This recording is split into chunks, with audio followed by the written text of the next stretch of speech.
할렐루야. 역대하 29장 말씀 함께 나누겠습니다.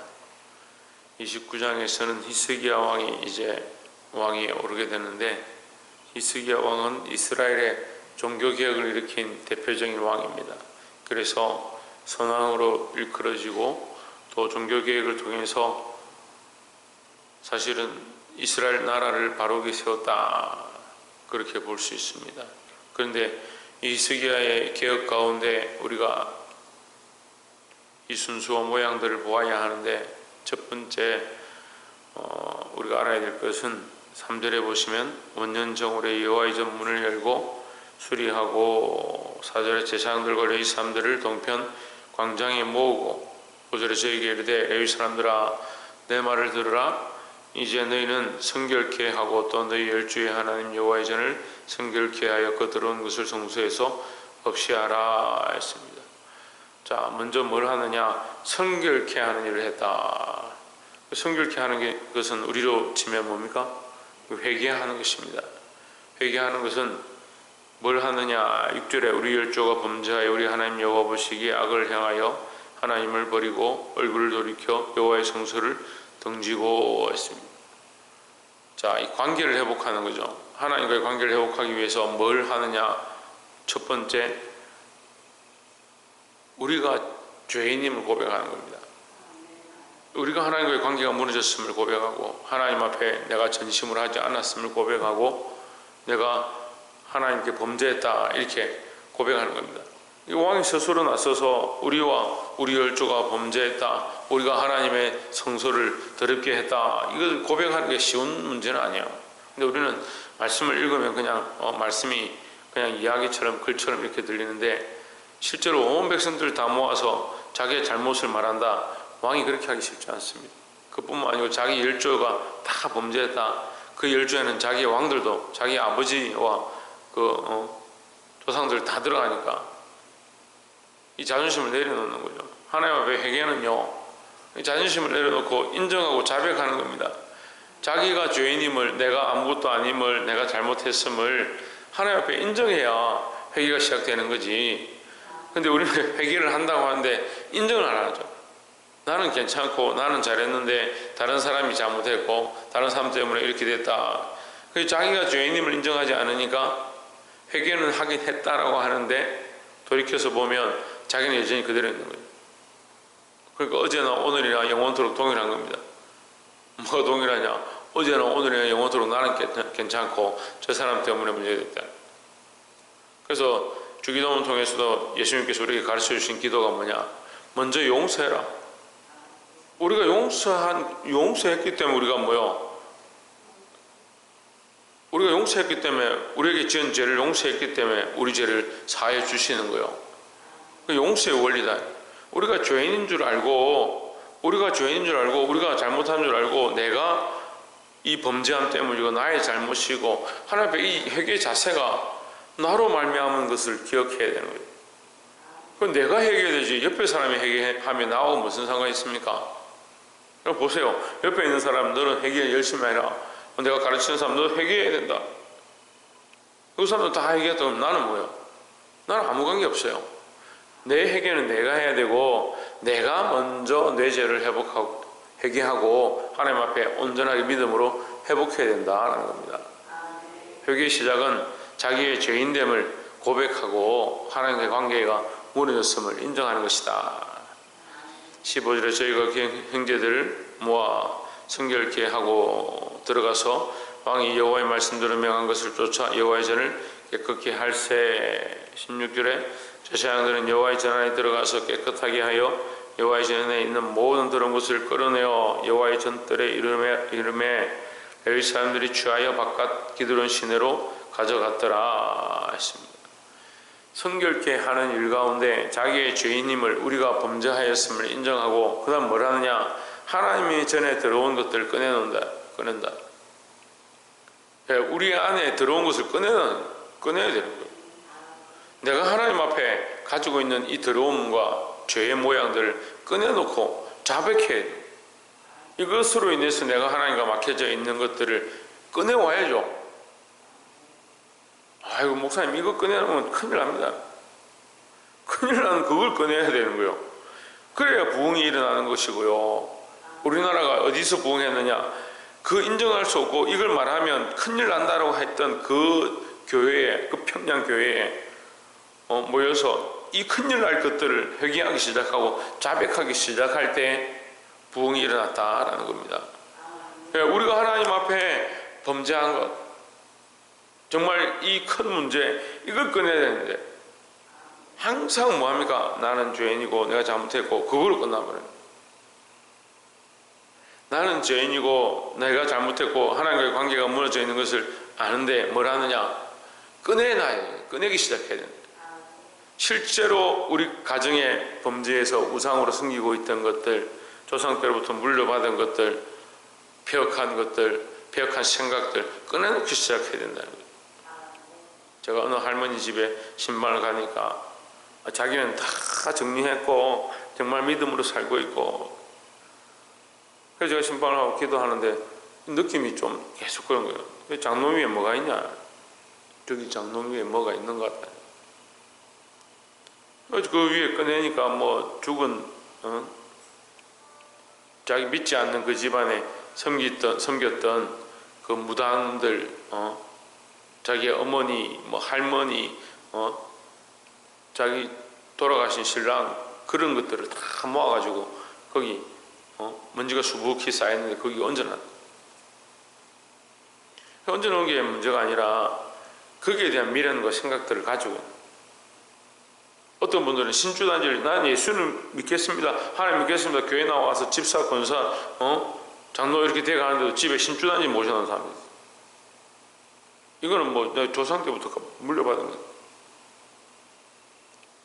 정리를 해야 되고, 내가 귀하다고 생각하는 것도 하나님 앞에 잘못된 것들을 내어놔야 되는데, 이 아이들도요, 이 고집을 안 받습니다. 고집을. 자기들 여전히 나는 뭐 이 정도까지는 즐기고 이 정도까지 살아가고 친구들 다 이렇게 하는데요, 그건 내가 귀하다 생각하는 그걸 하나님 앞에 내어놔야 돼요. 뿌리를 뽑기 시작해야 되는 거죠. 뿌리를 안 뽑는데 뭐가 바뀝니까? 내가 회개했다면, 회개를 시작했다면, 내가 죄인인 줄 알기 시작했다면 내 안에 근본적인 이 청결하지 못한 것, 여호와의 전 안에서, 성전 안에서 하나님 보시기에 깨끗하지 않은 것, 더러운 것들을 끄집어내었다, 끌어내었다. 여러분 이 말씀을 기억하고 우리 안에 있는 것들, 죄악의 모양들, 이 과정에, 우리 삶에, 우리 현장에 실제로 있는 것들을 끌어내시기를 주의 이름으로 축원합니다. 또한 나눌 말씀은 23절에 이에 속죄 제물로 드릴 수염소를 왕과 회중의 앞으로 끌어오매 저희가 그 위에 안수하고, 24절에 제사장이 잡아 그 피로 속죄제를 삼아 단에 드려 온 이스라엘을 위하여 속죄하니 이는 왕이 명하여 온 이스라엘을 위하여 번제와 속죄제를 드리게 하였음이더라 했습니다.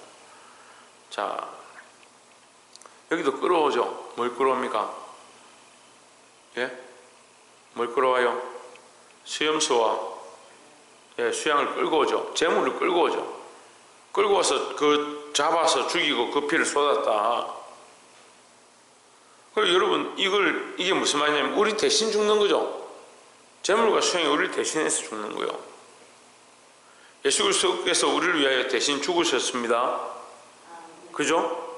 그 믿잖아요. 예수 그리스도께서 우리를 위하여 죽으셨습니다. 십자가에서 죽으셨습니다. 우리를 위하여 피 흘리셨습니다. 믿죠? 그래서 우리는 꼿꼿이 살아있죠. 예수 그리스도는 우리를 위하여 죽으셨으니까 우리는 꼿꼿이 살아있잖아요. 그래서 말씀을 들을 때는 나는 죽고 주만 살고 그렇게 고백하는데 나는 꼿꼿이 살아있는 거예요. 여러분 이 수염소가 죽는 건요, 수양이 죽는 것은 우리를 대신하여 죽는 거예요. 거기에 안수를 하는데 우리가 거기에 안수된 바 되는 거예요. 누가 죽어야 되냐? 내가 죽어야 되는 거예요. 아무든지 나를 따라오려거든 자기를 부인하고 자기 십자가를 지고 나를 쫓을지니라 한 그 십자가를 지고 따라가는 게 뭐냐? 나도 죽는 겁니다. 나도 제단의 제물처럼 죽어지고자 하는 거예요. 그래서 회개가 되어지고 자기를 내어놓고 내 안에 있는 것들 끌어내고 나면 뭐가 죽느냐? 내가 죽어야 되죠. 내 자존심이 죽고 내 생각이 죽고 나를 사랑하는 게 죽고 자기 의가 죽어야 되는데 나는 안 죽고 예수님은 날마다 죽으시고 예수님 나를 위해 죽으셨지. 아 맞아, 나를 위해 십자가에 죽으셨지. 감사합니다. 그래서 나는 오늘도 내 자존심 내 생각 다 세우고 꼿꼿이 살아갑니다. 그러니까 교회에 들어온 것들이 여전히 있는 거예요. 교회 안에 성전 안에 자기를 세우고 자기 주장을 하고 자기가 주인인 것처럼 자기가 왕인 것처럼 자기 생각대로 끌어가는 사람들이 수없이 있는 겁니다. 저도 노예 일을 하고 총회 얘기들을 이렇게 많이 듣지만 분쟁이 나고 요즘은 뭐 교회에서 해결이 안 되면 노예에 가서 재판을 하고 재판이 해서 안 되면 또 총회에 올라오고 거기도 안 되면 세상법정까지 가는 사람들이 있어요. 근데 보면요 끝까지 자기는 문제가 없고 그 사람이 잘못했다. 근데 제가 참 거기 선하고 손해보는 사람도 보고 정말 자기가 자기 의를 세운 사람도 봤지만 대부분 뭐가 없느냐? 하나님 앞에 서 있지 않은 거예요. 하나님 앞에서 부끄럽잖아요. 우리가 뭐 하나님 앞에 큰 소리 쓸 게 있습니까? 우리 재판 앞에 간다는 건요 하나님 앞에 가는 거예요. 하나님 앞에. 근데 두려움이 없어요. 오늘 시대가요 회개가 사라져가고 자기가 죄인임이 사라져가고 내가 죄인인데 나를 위하여 이 수염수가 죽은 거지. 그러면 누가 죽은 거요? 내가 죽은 거잖아요. 아니 내가 죽었는데 여전히 죄의 모양 그대로 가지고 있고 이전에 미워했던 거 여전히 있고 속상한 거 여전히 있고 뭘 죽었다는지 모르겠어요.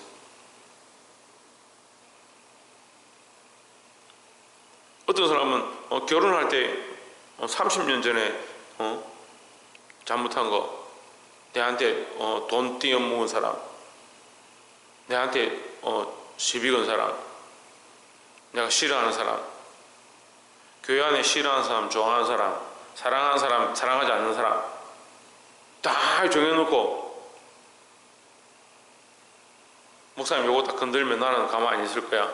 요거는 괜찮아. 뭐 이렇게 딱 정해놓고 그게 뭐 죽은 겁니까? 물어봅시다. 제가 새벽제 다니니까 여러분 쉽게 이해하도록 제가 말씀드리는데 뭐가 죽었어요? 우리가 새벽제대 나와 기도할 때 뭐 해야 됩니까? 죽어야 되는 거예요. 회개해야 되는 거예요. 뭘 회개하느냐? 나는 죄인이고 소망이 없고 가능성이 없고 나는 이미 죽었다.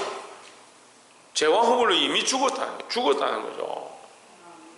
이 번제단의 이 수염수와 수양을 실제로 드린 것처럼 우리의 삶이 실제로 하나님 앞에 죽어져야 된다는 거예요. 죽지 않아서 문제다. 다 죽지 않고 다 살아있고 자기 생각 때문에 문제다. 여러분 우리가 이것이 힘들지라도 여러분 이 말씀을 때로는 이 말씀을 받아들이기 우리가 어려울 수 있습니다. 하지만 우리가 죽으면요 우리가 죽어도요 살아있어요. 여전히 살아있어요. 그런데 이 몸을 입혀서 죽고자 힘을 써야 되는 거예요.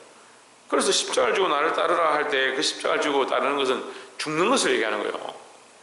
그래서 죽음을 각오하고 내 생각을 죽이고자 하고 내 자존심을 죽이고자 하고 죽고자 하는 마음으로 살아가는 것이 믿음의 시작이다라는 겁니다. 오늘 이 회개의 모습 가운데 철저하게 자기를 내어드리고 죽고자 하는 그런 삶들을 사시기를 주의 이름으로 축원합니다.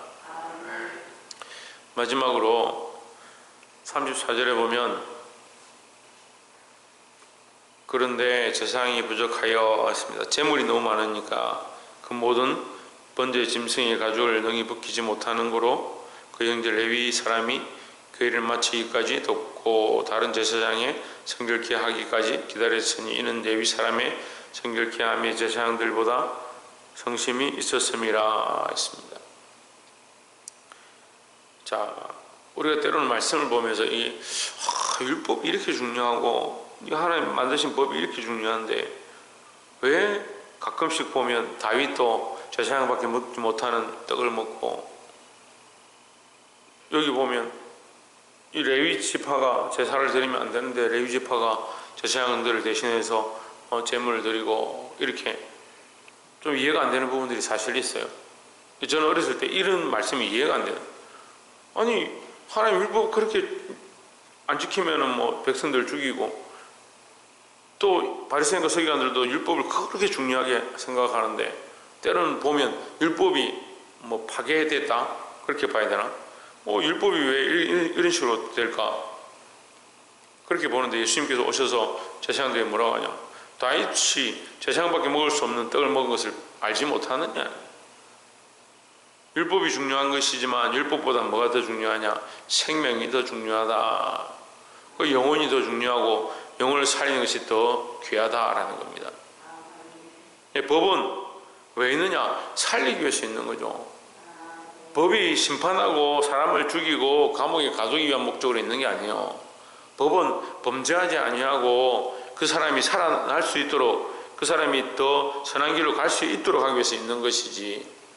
그러니까 이 제사장을 이 제물을 가지고 하나님께 드리는 것이 가장 기본적이지만 사람의 수가 부족하면 레위 사람들도 함께 도와서 제사를 드리는 게 중요하고 그 앞에 하나님 앞에 번제를 드리고 회개하고 돌이키는 것이 중요하지 거기 정해진 법대로 가는 것이 그렇게 중요하지 않다는 거죠.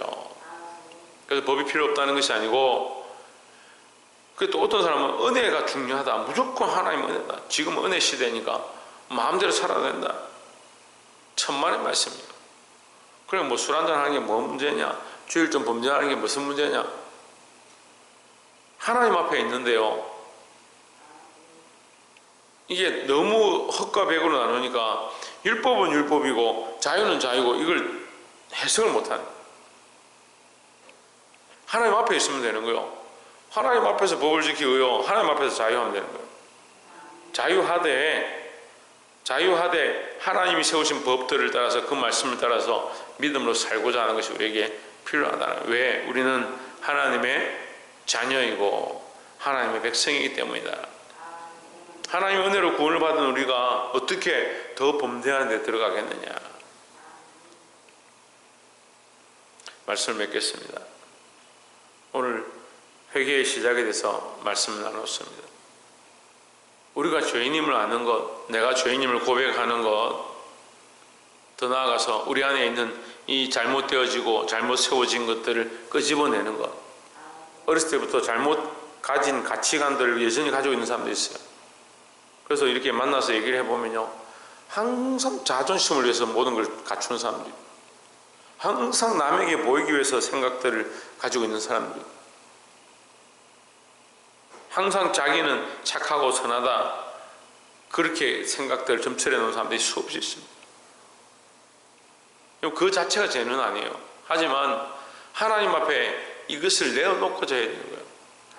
하나님 앞에 자존심이 무슨 소용이 있겠습니까? 우리가 사실 왕 앞에 나아간다면 그 앞에 자존심이 무슨 소용이 있겠습니까? 존귀하신 왕 앞에 나아간다면 우리가 사람들에게 보이고자 하는 게 뭐 중요하겠습니까? 그런데 우리가 이걸 모르는 거예요. 이걸 끄집어내야 된다. 드러내야 된다 하는 거예요. 끌어내야 된다는 거예요. 더 나아가서 뭐합니까? 수양과 수염수를 드렸던 것처럼 우리의 실제 우리의 삶과 우리의 생명조차도 하나님 앞에 끌어내어 나는 죽고 주만 사는 삶으로 나아가길 원해야 된다라는 겁니다. 끝으로 모든 것이 하나님의 은혜다. 우리의 힘으로 하는 게 아니다. 법이 중요하고 말씀이 중요하고 계명이 중요하지만 그것은 살리기 위해서 있는 것이다. 그래서 우리가 더더욱 뭘 위하여? 생명 살리는 것들을 위하여 힘쓰고 살아야 된다라는 겁니다. 왜냐하면 우리는 하나님 백성이기 때문에 하나님 앞에서 이 말씀을 따라 살 때 할 수만 있으면 생명 살리는 것에 더 목적과 방향들을 두고 일어서시기를 주의 이름으로 축원합니다. 기도하겠습니다.